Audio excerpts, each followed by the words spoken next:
for joining us on the Newstrack. I want to welcome now Professor Manindra Agarwal. Professor Agarwal is a member of the country's COVID-19 Supermodel Committee. He is a professor at the Indian Institute of Technology in Kanpur, and I want to talk to him about how much time it will take before we feel that this second wave is starting to end and that life gets better. We're being told by modelers and epidemiologists that we could potentially be at the peak. What are his estimates saying? But before that, I want to show you this report on Delhi versus Mumbai. The point that was just made about why is it that the number of cases being similar, the oxygen crisis is so much in the capital, whereas even when Mumbai had a similar number of cases, the oxygen crisis was never quite as acute. Sahil Joshi in Mumbai, Sneha Mordani in Delhi collaborated to file this story. Patients gasping for oxygen. Relatives running from pillar to post for beds and medicines. This is the worst phase of the COVID emergency that Delhi has seen since the beginning of the pandemic. Meanwhile, India's financial capital, Mumbai, has witnessed a slight decline in cases in the recent days. Why does Delhi gasp more for oxygen than Mumbai? On Wednesday, BJP IT cell chief Amit Malviya in a tweet launched a scathing attack on Arvind Kejriwal's government in Delhi, claiming that the national capital, with a little over 90,000 cases, is consuming 433 metric tons of oxygen and demanding 900 metric tons, while Mumbai, with a comparable caseload, consumes just 245 metric tons. The Supreme Court asked the centre to supply 700 metric tons to Delhi. Can the situation between Delhi and Mumbai even be compared? Sources in the Delhi government told India Today that the capital had 19,085 oxygen beds as per data on May the 5th. Contrary to this, Mumbai has more than 11,000 beds on the same date. Similarly, Mumbai, with around 57,000 active cases on Wednesday, was consuming 245 metric tons of oxygen daily. This means per active case, the oxygen consumption in Mumbai is roughly 0.0042 metric tons. Meanwhile, Maharashtra on the whole, with 6.7 lakh active cases, is consuming 1,700 metric tons, which works out to a very low per capita consumption of 0.002 metric tons. Unlike Delhi, which is rigged with a complex administrative setup, Mumbai has been able to control the situation thanks to a streamlined coordination between the Brihan Mumbai Municipal Corporation and the Maharashtra government. On the other hand, Delhi has been plagued by frequent showdowns between the centre and the Kejriwal government. Also, the capital does not produce oxygen of its own and is dependent on other states. With Ankit Tyagi in Delhi, Bureau Report, India Today. Joining me on the broadcast now, Professor Manindra Agarwal, part of the government Supermodel Committee, also a professor at IIT Kanpur. I want to show you the state trajectory data of COVID cases. Now, this blue line is Maharashtra, which shows that at 62,194, the total number of cases is coming down in Maharashtra. Cases are also seeming to come down in Uttar Pradesh, but going up quite substantially in Karnataka, and Tamil Nadu as also Andhra Pradesh. So the COVID wave shifting now and reaching the shores of the south. Professor Agarwal, welcome.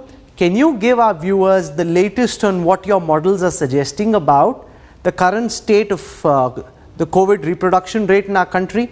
We picked up that data from the University of Michigan, which says that the COVID R factor is coming down to about 1.14, 1.18, which essentially means that it's much lesser than the 2+ which India was seeing. Does that suggest that maybe in a few days from now we'll actually see cases starting to come down? Yeah, thank you for having me on the show.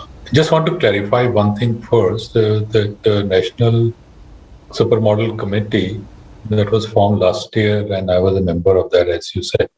Now, the committee was given a charter, which it finished and submitted its report. Now, since then, 3 of the members of the committee, we have been working on this model called Sutra and have continued to come out with projections for the future. So what I'm going to share is what has come out of this model and its predictions.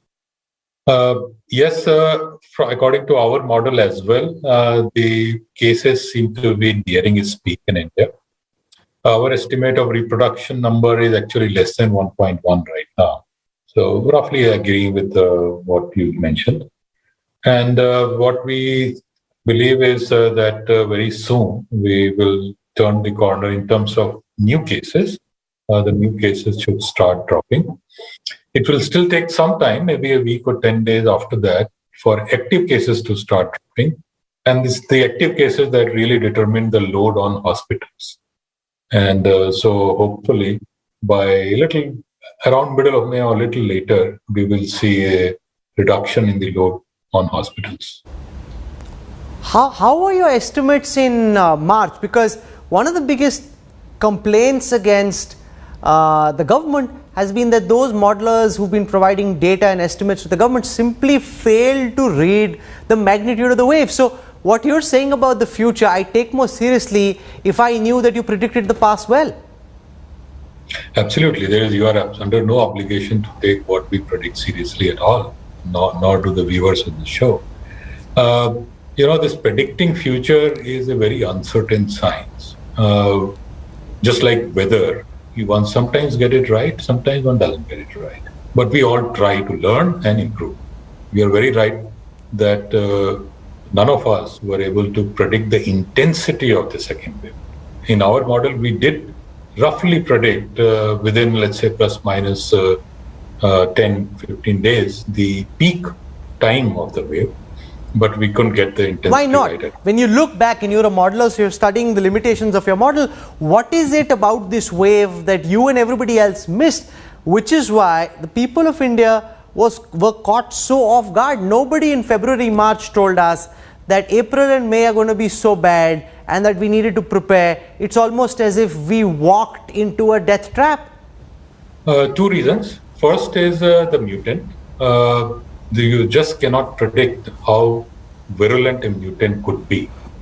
Our estimates were based on what virus was existing at the time.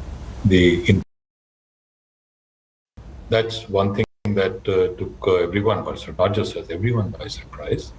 The second, and also that's actually I would say it's even more important, is the estimate of currently what fraction of population is immune.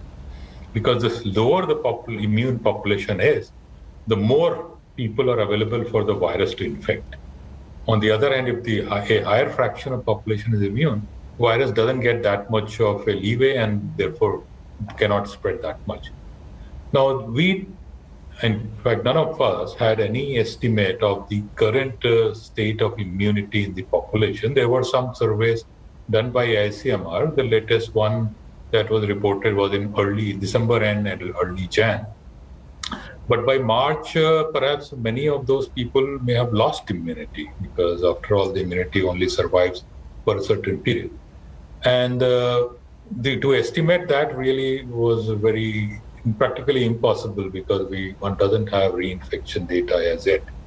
And in fact, going forward, what it will be my recommendation is that we should, as a nation, conduct regular serosurveys, fast, quick serosurveys, so that we can keep track of where the population is losing immunity and take corrective steps. I'll leave it over there for the time being. I realized that you were doing a tough job. This is not your original vocation. You're trying to step into a very, very fluid, very volatile and uncertain situation. And hopefully your predictions about this wave having peaked and caseload starting to come down will come true, because we really need this nightmare to end. Professor Manindra Agarwal, for joining me on the Newstrack. Thank you.